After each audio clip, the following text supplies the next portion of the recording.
Hey everyone, welcome back for another deep dive. It's good to be back. I was thinking about how we often go about our days just kind of on autopilot. Yeah. But then every once in a while, we have these moments, these little sparks of insight that come out of nowhere. Like you're saying, those aha moments. Exactly. Like Yeah. when you're in the shower or just drifting off to sleep. Absolutely. When your mind is relaxed and you're not focusing on anything in particular. And it's funny because those seemingly random thoughts can sometimes be incredibly profound. They really can be. It's like your subconscious mind is working out a problem or making a connection that you hadn't consciously considered before. And that's what we're diving into today, this whole world of shower thoughts. Shower thoughts, huh?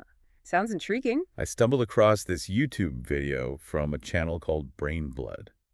Okay. It's called Secret Shower Thoughts Nobody Knew Anoti. I love it. The title alone already has me hooked. Right, and the video is just packed with these quick, thought-provoking statements. I'm familiar with Brain Blood's content. They're always coming up with these quirky, off-the-wall ideas. And what I love about this video is that while some of the shower thoughts are just funny, others touch upon some really deep stuff, like psychology, history, technology, even philosophy.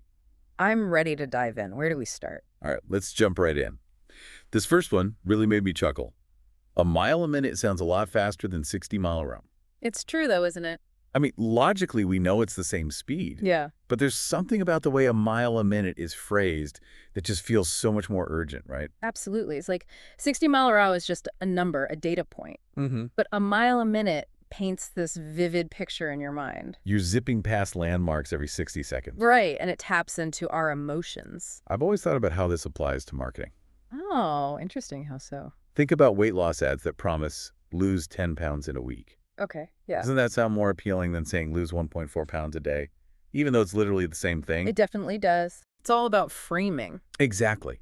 The way information is presented can have a huge impact on how we perceive it, whether it's speed, weight loss, or even risk. Risk. Yeah, think about it. Saying a 1 in 10 chance of something happening sounds a lot scarier than a 10% probability, Wow. That's true. even though the math is identical. It all comes down to psychology and how our brains are wired, I guess. Exactly.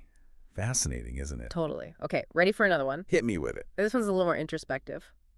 Being surrounded by people who don't listen to you feels lonelier than being alone. Oh, wow. That one hit me hard. I can see why. It speaks to a very real experience, that feeling of isolation even when you're in a crowd. You know, I've felt that way before. I think many of us have at some point. It makes you think about the difference between simply being around people versus actually feeling connected. Exactly. It's not just about physical proximity, it's about feeling seen and heard and understood. If you're not getting that, being surrounded by people can actually amplify those feelings of loneliness. It's almost like a cruel reminder that you're not truly connecting with anyone. Right. Makes you wonder if true connection is more about quality than quantity. Absolutely. A few deep, meaningful relationships can often be more fulfilling than a wide circle of superficial acquaintances. Okay, this next shower thought took me by surprise. Are you ready for a little history lesson? Always up for a history lesson. Bring it on. Get this. Kia was founded before the invention of the telephone. Wait, really? Yeah, it completely blew my mind. Makes you realize how much our assumptions about history can be shaped by our own limited perspectives. It does. It's a reminder that progress isn't always linear.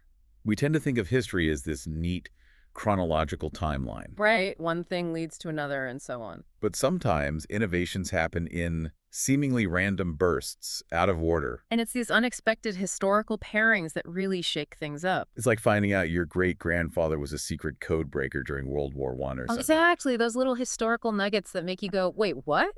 Makes history so much more interesting, doesn't it? Okay, speaking of things that make you go, wait, what? This next shower thought is a little unsettling. You can hack so many people by just knowing their birthday. Oh, yeah, that one's a bit creepy. Makes you think about how much seemingly innocuous information we share online without even thinking about it. It's a sobering reminder of how vulnerable our data can be. Especially in today's digital world where information is power, right? Absolutely. And birthdays are often used as security questions for accounts. So if someone knows your birthday, they might be able to gain access to all sorts of sensitive information. It's a good reminder to be mindful of what we share online and to be extra cautious about our security settings. Absolutely. Okay, one more shower thought I want to get your take on. It's about technology and the next generation. Kids growing up gaming on tablets are going to have all the internet addiction without any of the computer skills. Interesting. I see both sides of that argument. Yeah, me too. On one hand, tablets can be incredibly valuable tools for learning and entertainment. They are so portable and easy to use. But on the other hand, I do worry about the potential for addiction and the lack of deeper engagement that sometimes comes with tablet use. You're hitting on something important. There's a difference between passively consuming content and actively creating and problem solving. Precisely. And while tablets can provide access to a vast world of information, they don't always encourage the kind of critical thinking and problem-solving skills that are essential for navigating our increasingly complex world. It's like the difference between reading a recipe online and actually cooking a meal from scratch. Exactly. One is simply absorbing information. The other involves applying that knowledge, experimenting, and adapting to unexpected challenges. And those skills, those are the things that are going to be crucial for success in the future. No doubt about it. I think the key is balance. Exposing kids to technology in a healthy and productive way, teaching them how to use it as a tool for learning and creativity rather than just a source of passive entertainment. It's like we've been saying all along, these shower thoughts might seem random and silly on the surface, but when you really dig into them, they often spark some really important questions about ourselves and the world around us. It's that unexpected depth that makes them so fascinating. So what do you say, listeners? Ready to start paying more attention to those fleeting thoughts that pop into your head when you least expect them? You might be surprised at what you discover. Who knows? Your next shower thought could be the spark that ignites a brilliant new idea. Or at least it might give you something to ponder while you're lathering up. Exactly. Thanks for joining us on this deep dive into the world of shower thoughts. Until next time, keep those ideas flowing. Keep thinking, everyone.